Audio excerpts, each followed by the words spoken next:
Welcome back to Copper Star Precision, the channel dedicated to giving you more points at your competitive shooting matches. Now I know a lot of the videos have been focused on NRL 22 content, but I also shoot centerfire, so I just wanted to kind of give you an idea of my centerfire journey. I actually started on centerfire in the competitive sports, went to 22 as kind of a practice thing, fell in love with that.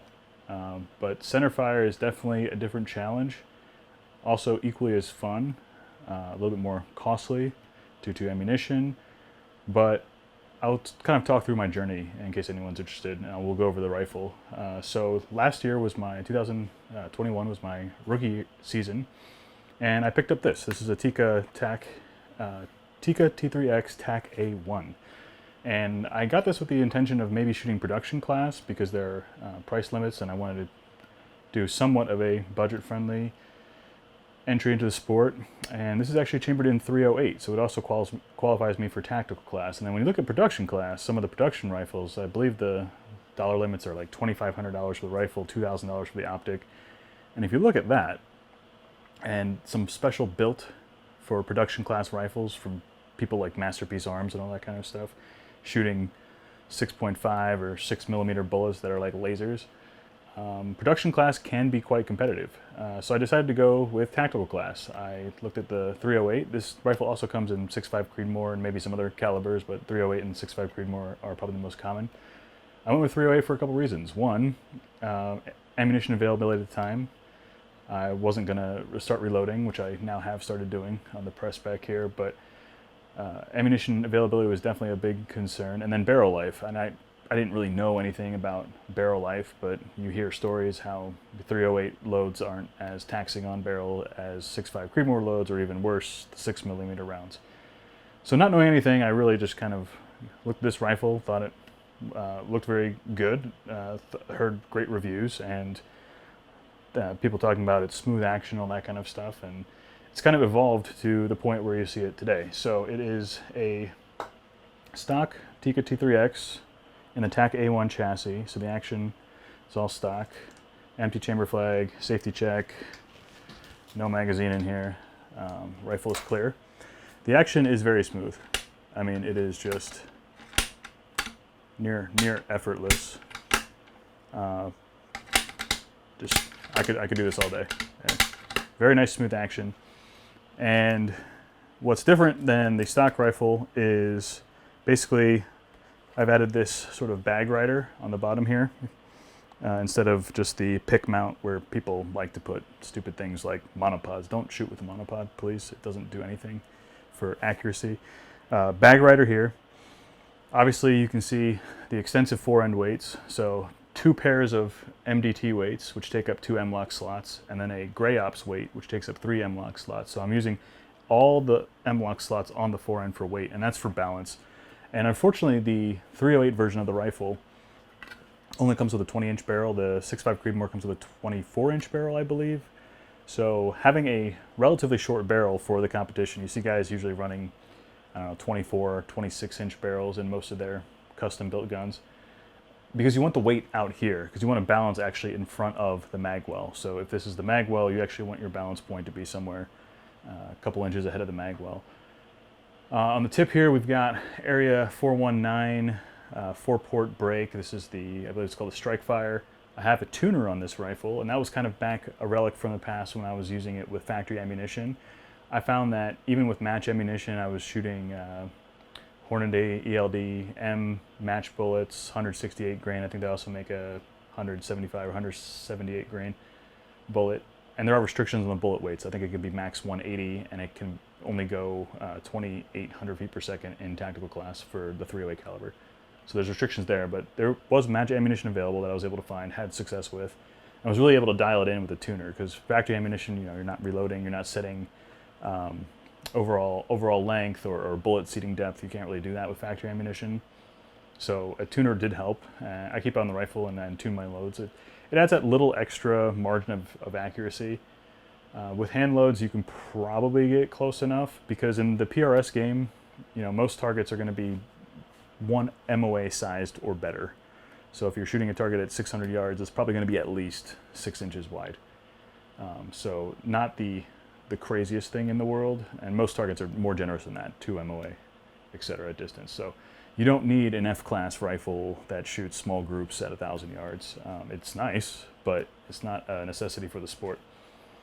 What else do I got going here? Skypod from MDT also.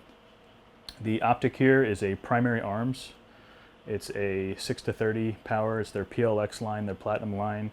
Pretty happy with the scope. Got it used secondhand because it was a good deal. Didn't want to spend $2,000 or $3,000 on a Vortex or anything like that.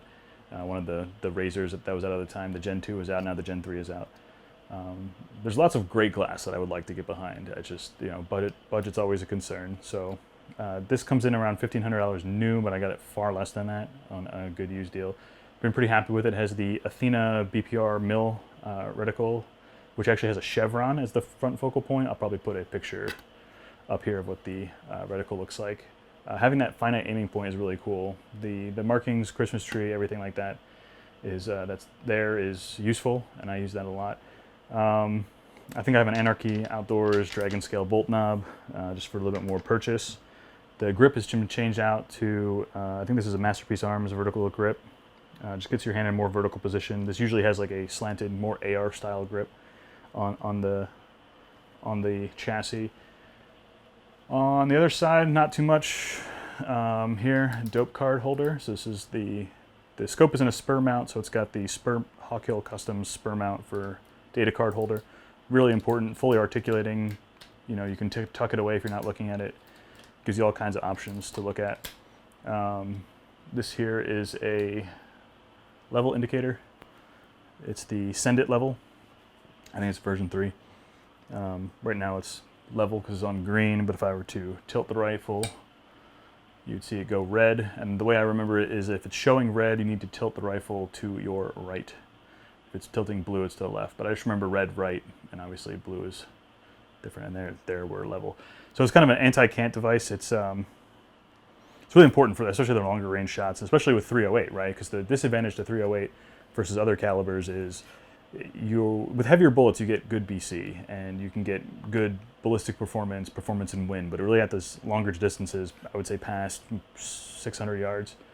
For example, the match we have coming up, I'm participating in a match tomorrow, so today, by the time this video comes out, and one of the targets is at like 1,000 yards. So 1,000 yards on it for me with my load, it's going about 2610 feet per second, 175 grain burgers, and with that, it's taking me 11 mils of elevation to dial for 1,000 yards. So you look at some of the more slippery cartridges, you look at the 6mm cartridges, they're anywhere from 6 to 8 mils. So the bullet drop is much more. Time of flight is generally much more because I'm traveling at a slower speed. And that being said, I think the wind effect does push the bullet a little bit more. So it teaches you to be a little bit more cognizant of your wind holds. And that's what NRL 22 has helped me with.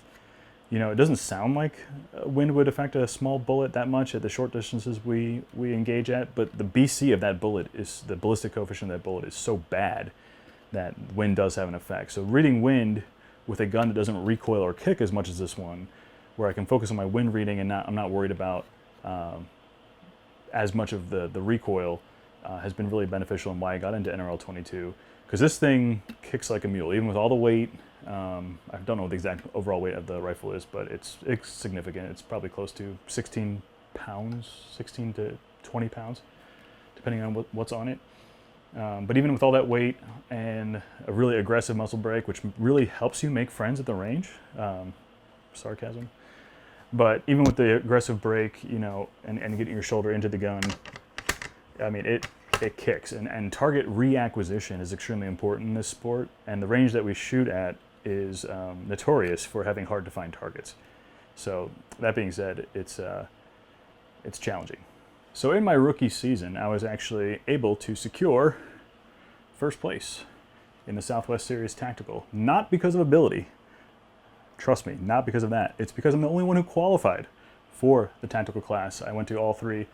I qualified in 3 matches and attended the finale. So because I was the only one that actually met all the requirements in that class, I ended up winning. And I was a really bad shooter. and still working on becoming a better shooter. So I've learned a lot, and I'm really looking forward to taking this out to the match. As you can see, I have the Trigger Cam 2.1 up here. I'll be bringing you along with me. If you want to see more of this content, let me know. Actually, let me pull this over here real quick. As part of becoming first place, there was a raffle for the first place in the tactical class, and the top 3 open shooters, and I guess the production class and ladies and all the different subdivisions. So I think there were 7 or 8 of us at the final match who were there eligible. And Foundation Stocks is a sponsor of the PRS series, and I was lucky enough to get drawn second in the raffle, and there were 2 rifle stocks. So I really kind of felt I didn't want to take the rifle stock. The other options were like loading blocks, which I would have been totally fine with. But my name was drawn second, and everyone was kind of like, "Go, just take the stock. Like, it's the more valuable thing. Like, just take it." Even though I'm not as competitive as some of the open shooters, obviously. So I hope there's no hard feelings of people in the club there. But that being said, I was able to procure a Foundation stock, and this is a really nice piece of kit. I see a lot of people use these. A lot of people at the clubs use these Foundation stocks. This is inletted for, I believe, the impact precision action. And so the question is, I'm going to obviously finish out this season in tactical class. There's a little more competition this season, which is great. I think I'm 3rd in the standings for the region, so not sure if I'm going to be able to defend my title. There's only this qualifier and the final left. Let me put this away. But that being said, do I continue down this path with this relatively production rifle, lots of bells and whistles and doodads on it? Do I continue on this path? Do I take this action, put it into another stock? Foundation doesn't make a Tikka inlet, but plenty of other stocks, MDT, Masterpiece Arms, Wooks. Wooks stocks look amazing.